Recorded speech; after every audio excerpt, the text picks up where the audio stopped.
live. Welcome to this Liberty and Finance live stream. We don't usually do these, but we're doing it today because the market has melted down. The silver market smacked down over $1 overnight, and the phones have been ringing off the hook for all of us trying to keep up with demand. It's another one of those situations where we're seeing a drop in price in the face of unprecedented demand. We've got the CEO of Miles Franklin Precious Metals, Andy Schectman, here with us this Thursday, September 16th, 2021. Andy, all of us, our brains are turning to mush. Our phones are pretty much liquid at this point with this demand. Can you tell us what is going on the markets? First of all, what do we know about this market? Because I've had multiple clients asking me what's going on. All I know is the price is down and it's an opportunity for people. But what are you seeing on the markets in general, or what might be driving that? I mean, obviously, it emanates from COMEX. And the last commitment of traders report was slightly troubling. It showed an increase in the commercial short position on both gold and silver, almost like you could bet. Nowadays, nothing is a sure bet when you have as much demand on the other side of the COMEX with these others. And we talked about recently this whale that's on COMEX that has amassed 40,000 long contracts in gold. I think, for me, I continue to believe that the shorts are trying to engineer these price declines, not only to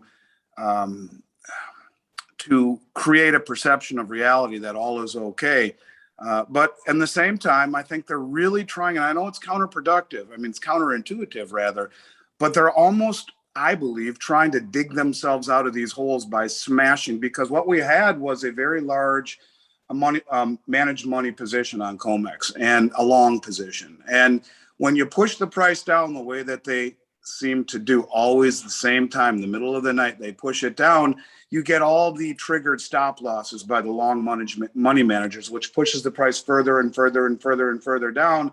And if it's anything like we saw last time, I think it was August 9th, what we will see is a tremendous amount of short covering by the commercial banks. You can already see the prices coming back up, which is somewhat of the hallmark of that. At the same time, will be interesting to see if this group, the others, as we've talked about, and this large whale is there with open hands, scooping up contracts at subsidized prices, and then will stand for delivery.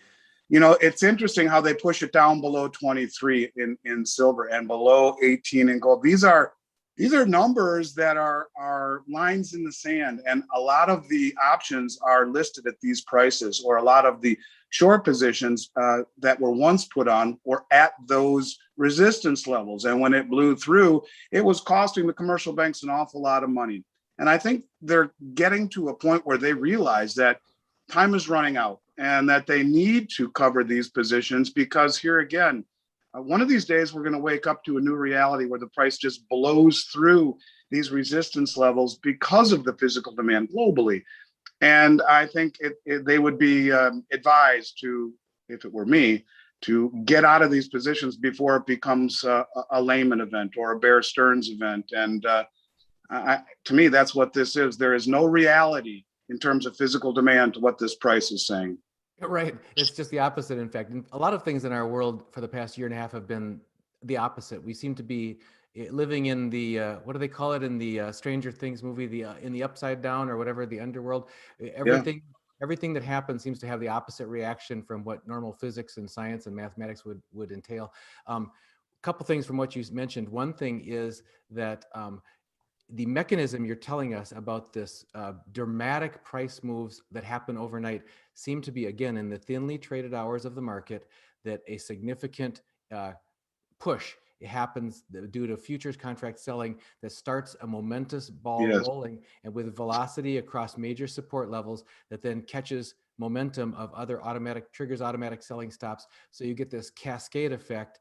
So whoever kicked the snowball down the hill benefits from the fact that others that may not even be conscious participants, but they've got algorithmic trading or whatever that kicks in to continue to drive the price down. And then they're able to, because that move is magnified because of what they started, cover at a profitably lower price, and then take physical possession. That's one of the things you mentioned, that large hands have been standing for physical delivery on the last couple of these smackdowns. We've certainly seen at our neck of the woods retail demand. We've had more buyers calling us urgently wanting to lock in significant orders today. Ordinary people, husbands, wives, individuals who've been good clients in the past, first-time buyers, repeat buyers, people who've been on the fence, just jumping at this chance to snap up metals at these prices. It reminds me of nothing more than the silver squeeze. Ironically, that's when the price was going up, back on January 31st into February 2nd, 1st. But now we're seeing it live. We're seeing it, this huge swell in retail buying happening at these prices. What are you seeing at a company level? You have your finger to the pulse of dozens of brokers who are doing work. Elijah and I are both brokers for Miles Franklin, but you've got others as well. Are you seeing that kind of retail volume across the board? It's pure insanity. I wish people could sit next to me for a few minutes. I've received over 600 emails this morning. We're at not even, 3 o'clock in the afternoon. I've received over 600 emails. Look, it's truly extraordinary because I think people don't understand that there is it's an opposite cause and effect. You would think that with the price being down like this, that everyone and their mother is selling. And quite to the contrary, it's the complete opposite. And it is panic. I'm getting texts, I'm getting phone calls, I'm getting emails. My voicemail is 95% full. I just got a thing that flashed across it saying 95% full. And look, this is a blessing, but it's also very alarming in the respect that I think people are waking up. People are getting it. And that's what's so different this time, Dunnigan, is that, in times past, people wouldn't understand it when you see repetitive smashings like this and voracious in effect in terms of the severity of it. And they're getting it. They're understanding that this is an opportunity. It's a subsidy. And it's the exact same subsidy and opportunity that this whale that we talked about a couple of days ago realized, where they stood at the time. I think they bought 38,000 contracts when the price fell by $100. So that's significant. You have a position that requires $330 million margin account. You're talking the biggest money in the world, who posts that kind of a margin to take that kind of a position when the price falls. The biggest money in the world, all the way down to the retail buyer, is realizing that the game is almost up, and that the people controlling the game are running out of options. And this just speaks to more and more and more desperation by the big commercial banks, who I truly believe are trying to pull themselves out of these very deep short positions that could very quickly turn into something very bad if they don't. And that's the only thing that makes sense to me, because I can tell you 100% we have not had one person sell, and I bet you we've already booked over 300 orders today. Mm-hmm. Myself is over 20 orders, and including people who in the past were talking about do they want tubes or this or that, now they're saying how many boxes can I get, that kind of thing. It's a very changed sentiment. Elijah, we haven't gotten you a chance to get the word in edgewise. Do we have any live chat questions coming up from our viewers?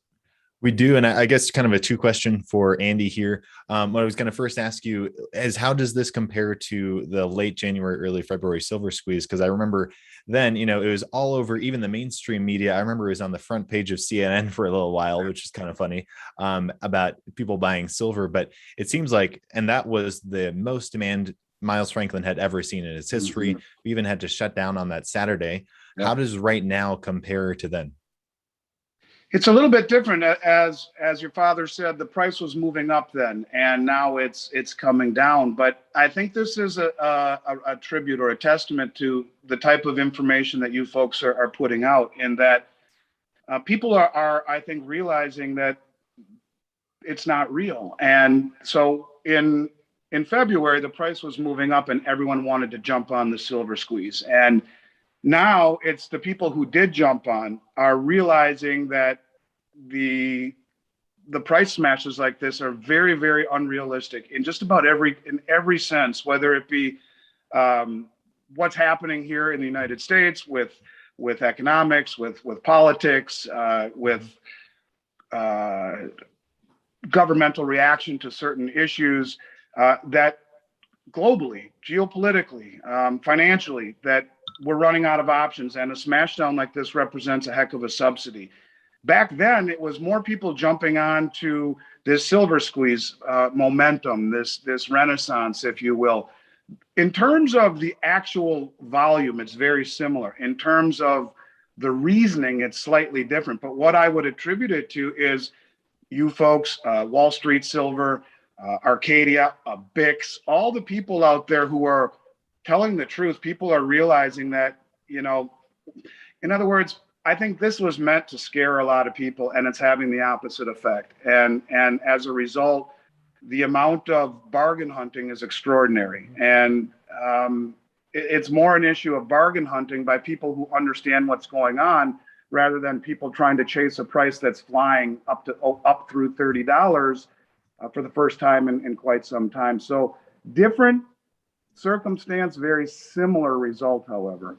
It's interesting. I want to tag on something you just said about people having they're interpreting this event differently than they have in the past when the price got smacked down.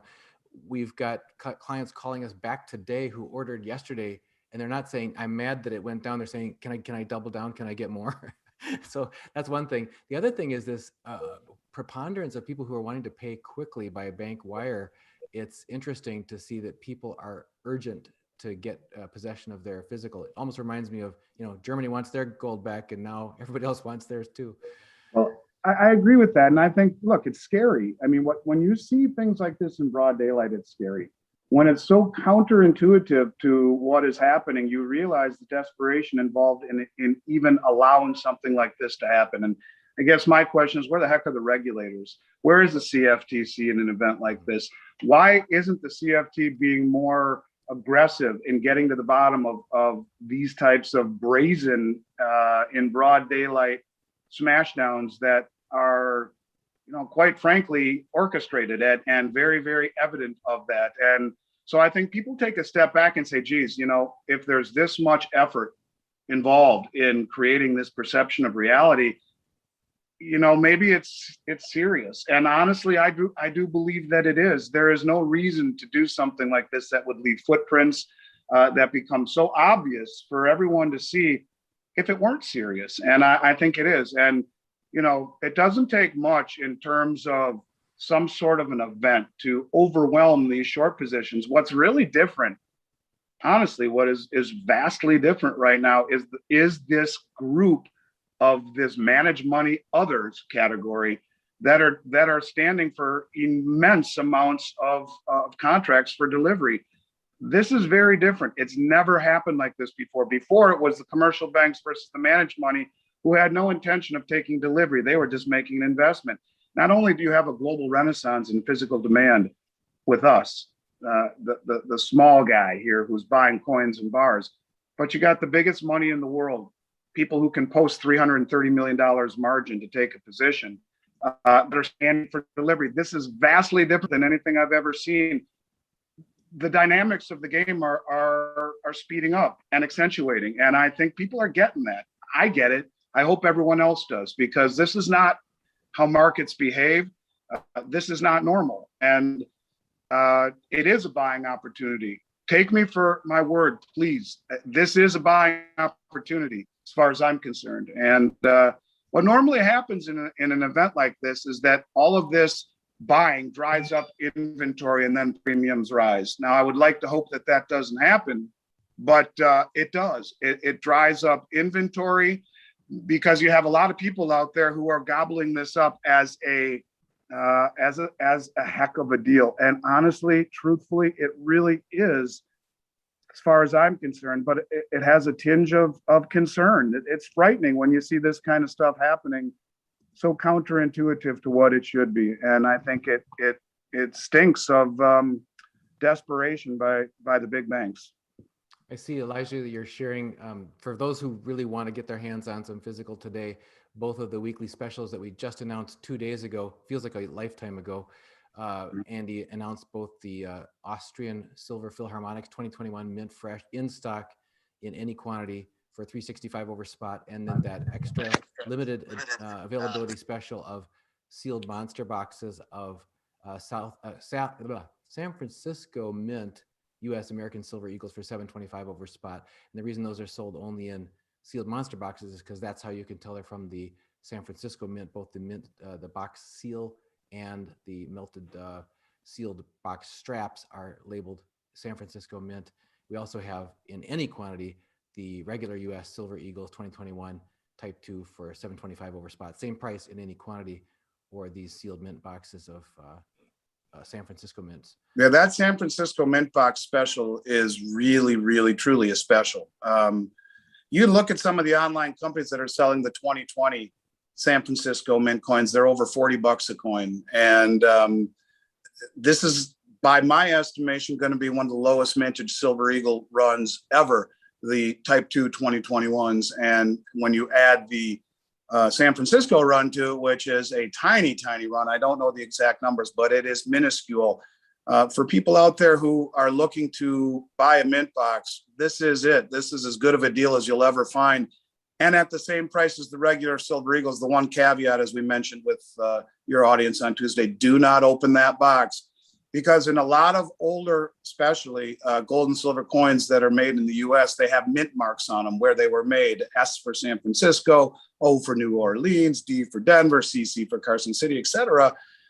These don't have the mint mark, and it is, you're right, the strap, that cross strap you see right there, and the sticker, the yellow sticker on the bottom left corner of the box there, that is the identification that they are indeed minted in San Francisco. And I think it'll be truly a collector's item down the road. And if you don't have to pay an extra premium above the regular ones, yeah, it's awesome. It's a great deal. Honestly, it really is.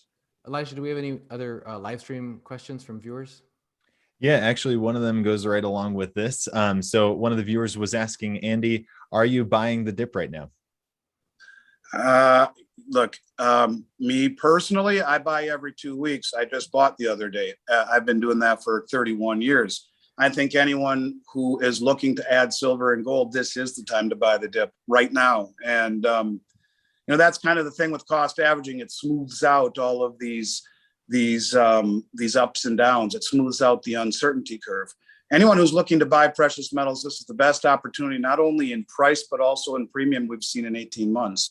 So, yeah, I guess I'd be foolish not to buy the dip. The only problem is I just bought some a few days ago. And look, as honest as I can be, Elijah and Dunnigan,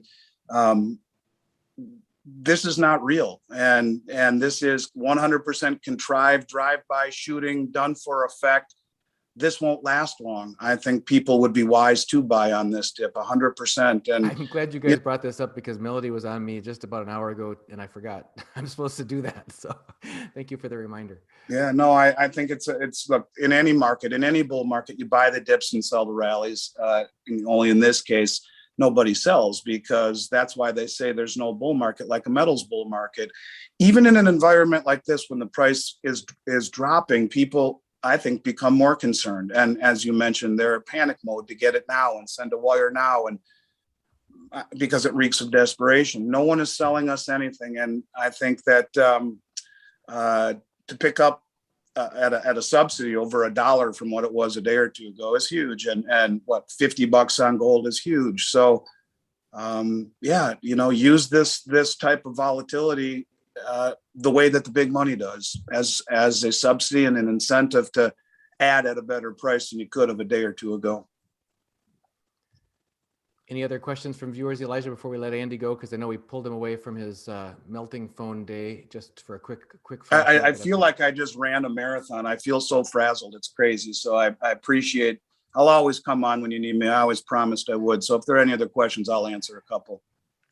Thank you. Yeah, I think we'll have to end it there. But Andy, we really appreciate your time today. And yeah, thank you so much for coming on for short notice and everything like that. So yeah, if anybody would like to, hit the subscribe button to hear, to be notified of these really timely interviews, right? When we just kind of get everything together real quick and just go live when the market's going crazy, just hit the subscribe button and the bell icon. You'll be notified of all the interviews we do. Also, libertyandfinance.com, and you'll be able to subscribe to our free newsletter there, and you'll also be notified there. And yeah, Andy, thank you so much. Any last thoughts you'd like to add? Yeah, I think it'll be really interesting when we have our next Tuesday conversation. And if when the commitment of traders report comes out and we can see exactly what happened here, if I find out sooner, maybe we'll jump on and talk about it. But I think this is going to have the exact same footprints that the last couple of these had, and that is characterized by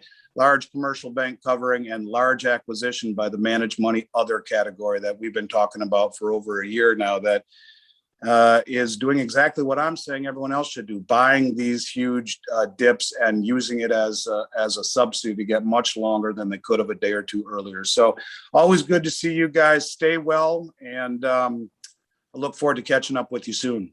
Right. We're looking forward to your next weekly market update next week. And then the following week, which will be Tuesday, the 28th, we're hoping rather than doing a recorded one, we could do another live stream with you if possible that night, because we'll have myself and Elijah and my other son, Kaiser, all together at the same place, so we could do a face-to-face with you and field questions that people have asked about newbies just getting started, just a wide open mic, open questions that people have for you on how to get started.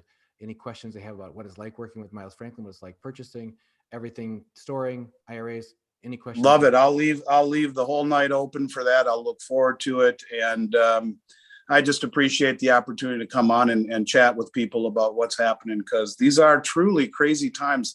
In 31 years, you guys, I've never seen anything like this on multiple levels. And that is the truest thing that I can possibly say. I have never seen anything like this. So with that, you guys stay well, and I hope to talk with you soon. Very good. Thank you, Andy. Thank you so much, Andy. All the best, you guys. Take care, everyone. Thanks for joining this live stream. And Elijah, thanks for putting it together.